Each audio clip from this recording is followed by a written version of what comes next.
She's sleeping very soundly. Now, I don't know, I wonder if you can tell me, I'm sure you can, if there has been any mating while I've been gone, because she, of course, is part of that incredible video that has gone completely viral, over 5 million views of Amber Eyes hugging one of these cubs. I think it was only 16 seconds long or something. It's a very, very sweet little clip.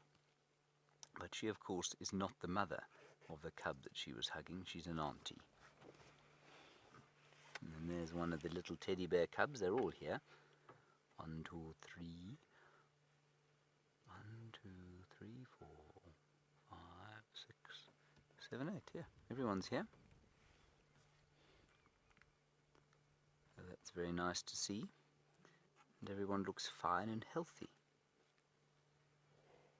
Especially the little teddies.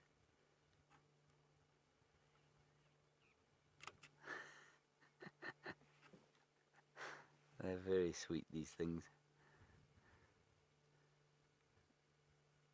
Do we know if Amber Eyes has been mating, Brian?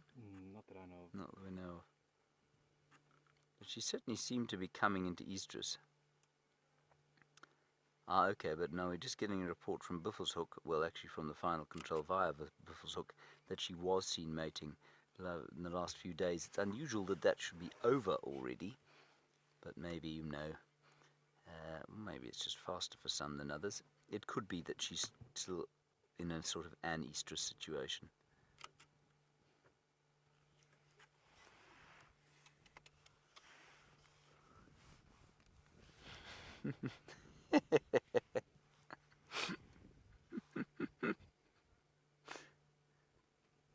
That's certainly one of the teddies.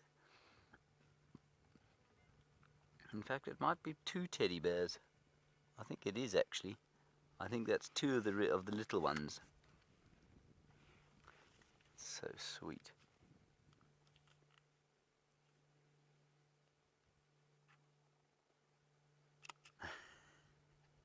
I just love the color as well. There's such beautiful color down here in this drainage system. And this is why lions with cubs, can you imagine the scene, everyone, without these little babies in it? It wouldn't be anything like as entertaining as it is now.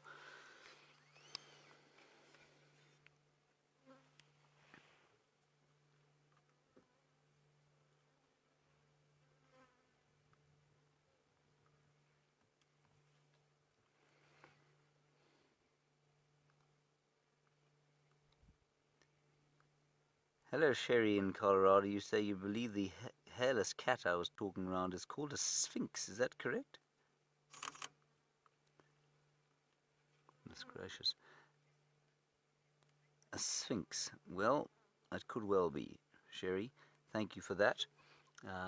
Yes, not a cat that I think I would like to purchase myself. I find them slightly eerie.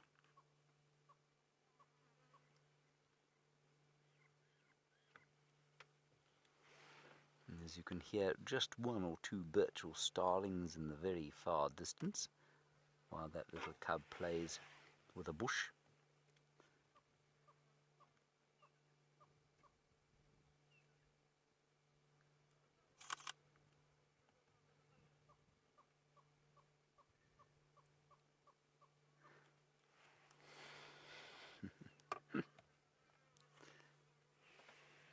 And everything else is fast asleep. Now, I would like to know from all of you, please, #SafariLive, questions@wilder.tv. What do you think is going to happen if Amber Eyes and the other unpregnant lioness have cubs? I think this would be, personally, I believe it would be a fascinating time, because there is this drought, and if it maintains, even for the next few months, I think that this pride could suddenly find itself going from 5 very quickly to almost 15 or 20 lions, and surviving, simply because the drought, I think, is making it pretty easy for them to hunt, pretty easy for them to get the things that they want to eat and the things that they need to produce the milk to feed little cubs like this. So I think this is a really excellent time. Obviously it's quite by chance, and it is due to the Birmingham Boy takeover that they are suddenly now sort of able to hunt so effectively and have cubs during a drought season. But I think it is probably quite a good thing.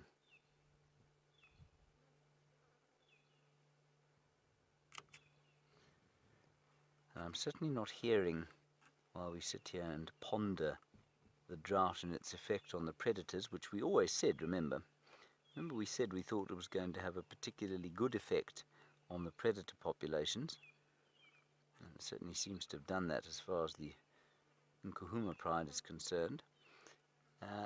Not much in the way of song yet from any kind of migratory bird. Now, Brian, can we go across to this little fella over here?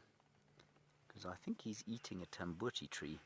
Now, if he was a human baby, he wouldn't survive longer than the night if he chewed on that thing.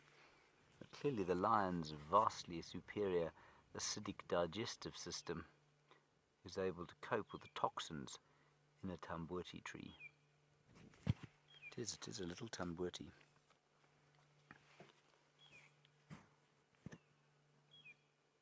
Very sweet little cub asserting its independence. I wonder if that isn't the young male. No, there are 2 males and 1 female, that's right, in this little litter. And he is now in full chew, as it were.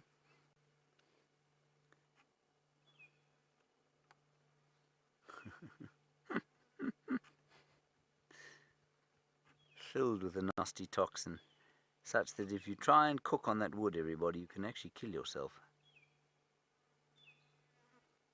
Not a recommended firewood, Brian. No.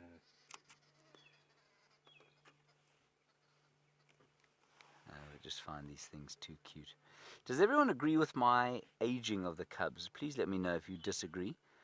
I would be very happy to hear from you if you think that I have got the ages wrong. So just to reiterate, I said 14 weeks, 11 weeks and 7 weeks. I think that's what we've got here. So what you're looking at there is a 7-week-old cub, I think.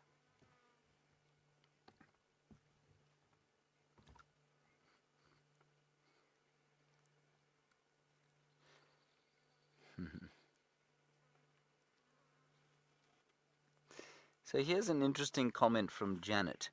And Janet, just before we consider these things, this little cub's given herself a fright. It's a little lioness. She's come so close to us and then realized that we were looking at her. So I think she's 14 weeks old. I think I think she's tapping on the head of, no, hang on a second. I think that one is, I'm getting a little bit confused here. I think that's actually a 11-week-old. And then, Brian, if we go across to the 2 males playing here, there we got quite clearly one that's smaller than the other, and that's a 7-week-old, and I think one of the 14-week-olds. So, Janet, nice one from you. You say you were amazed by the space and amazing parts of the Mara, but you think you prefer the Sabi sand. But I think what you've done is give the key to why that is the case for you. You say because you've been watching for a long time, this feels familiar to you. It does, but more than that, probably, Janet, we know these animals. And that is the key for what we do. It's all very well for us to show spectacles, which is what we did in the Mara. But of course the joy of watching on a daily basis is that you get to know the animals, don't you? You get to know these animals as individuals. You know Amber Eyes, you know Karula and Shongile and Hosanna and Shadow and Sindile, and you watch these little cubs grow up almost on a daily basis. And what you'll find, Janet, I think, is that the more time we spend in a place like the Mara, so